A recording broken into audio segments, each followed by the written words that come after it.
Trade is a form of business activities that contributes to an economic growth of involved countries, from the simple act of buying and selling of goods and services every day at the nearby supermarket to complex trading globally among trading countries.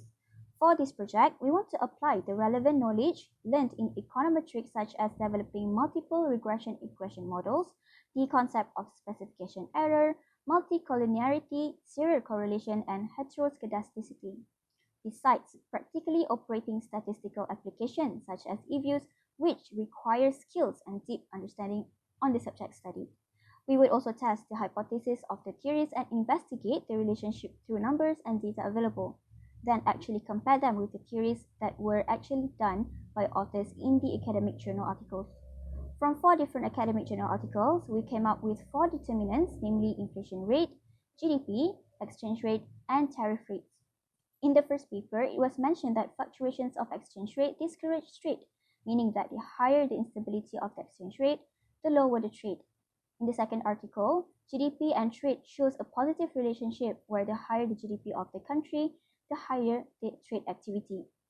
In another article, it was concluded that tariff rates and bilateral trade is negatively correlated. In the last article, the authors concluded that the inflation rate is found to have a significant negative correlation with total trade for many countries. For this project, cross-sectional data of 68 countries in the year 2014 were used. We collected data through the World Bank, which provides secondary data for all of the variables. Trade is our dependent variable denoted by TRD, while the 4 determinants are independent variables, with tariff rates denoted as TRR, exchange rate denoted as ER, gross domestic products denoted as GDP, and inflation rate denoted as IR. Alright, we are able to produce our own multiple regression equation model with trade as the dependent variable and GDP per capita, inflation rate, exchange rate, and tariff rate as the independent variable.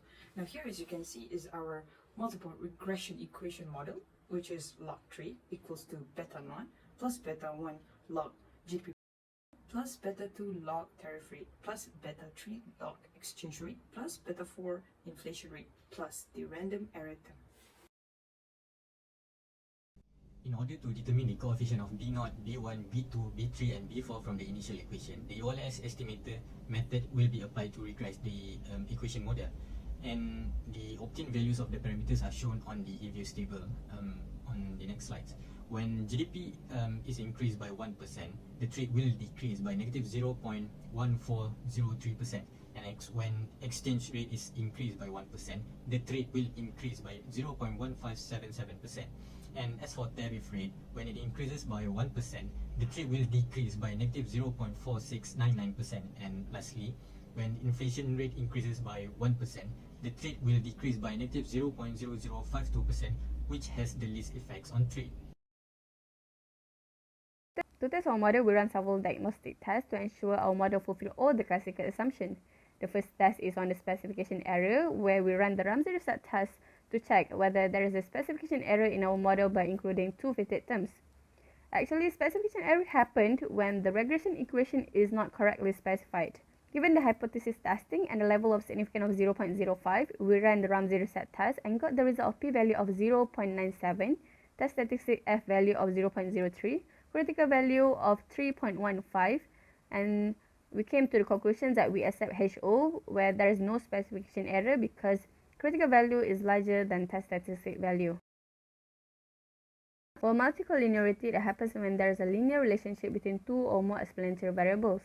We regress each of the explanatory variable on the other explanatory variables and we get the result that the value of R squared for all the regressions are less than 0.8, which is for GDP is 0.04, TRR is 0.15, ER is 0.069, IR is 0.11. So because of R squared is less than 0.8, there is no multicollinearity in our model. Serial correlation is a problem of error terms are correlated with one another. So for this problem, we run 2 tests. The first one is Durbin-Watson test, where we want to test the first order serial correlation. Given the hypothesis testing and the alpha value of 0.05, the D value is 2.03 with K of 4 and N of 68. And referred to the table, we got the value of DL is equal to 1.31 and DU is equal to 1.57.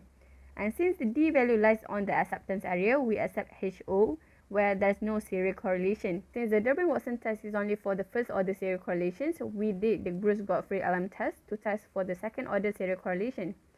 Given the hypothesis testing and the level of significance of 0.05, the p-value we got is 0.97, the test statistic value is 0.026, and the critical value is 3.15, with 2 restrictions and degrees of freedom of 63. So we came to the conclusion that we reject HA, that there is no second order serial correlation because the critical value is larger than test statistic value. There are a few tests that can be used to test for heteroscedasticity in our model. We'll be using the White test. The White test is a statistical test that establishes whether the variance of an error in a regression model is constant. Our null hypothesis is that all errors are homoscedastic, and as for our alternative test is that all errors are heteroscedastic. Based on the White test, we can conclude that our model of regression is accepted since the errors are homoscedastic and the variance of the error terms are constant in a correctly specified regression equation.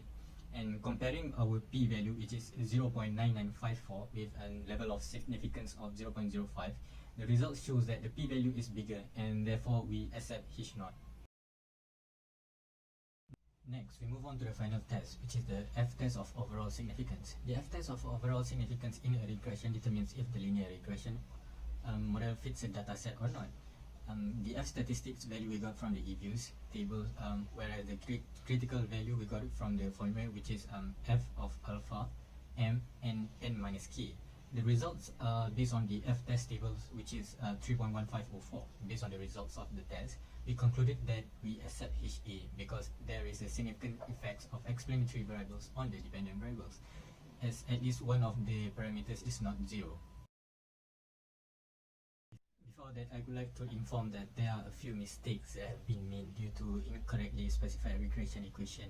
We found out that this has affected our coefficient of GDP to be negative, while it should be positive. This theory is backed by our literature review. In addition to the coefficient of GDP, our exchange rate and also trade coefficient also turns out to be positive, which is different from our literature review. Due to unknown problems, the results on eView shows the opposite beliefs of our article review. But when it comes to the Ramsey reset test, it all works fine, but there is no specification errors. We tried to change the functional form and etc., but it does not work the way we want it to be. Alright, we have conducted a cross-sectional analysis of all the 4 determinants with trade. Our final model shows a negative relationship of GDP, tariff rate, inflation rate with trade, as well as positive relationship of exchange rate with trade. Overall, it can be concluded that at least 2 explanatory variables, which is inflation rate and tariff rate, have significant relationship with trade.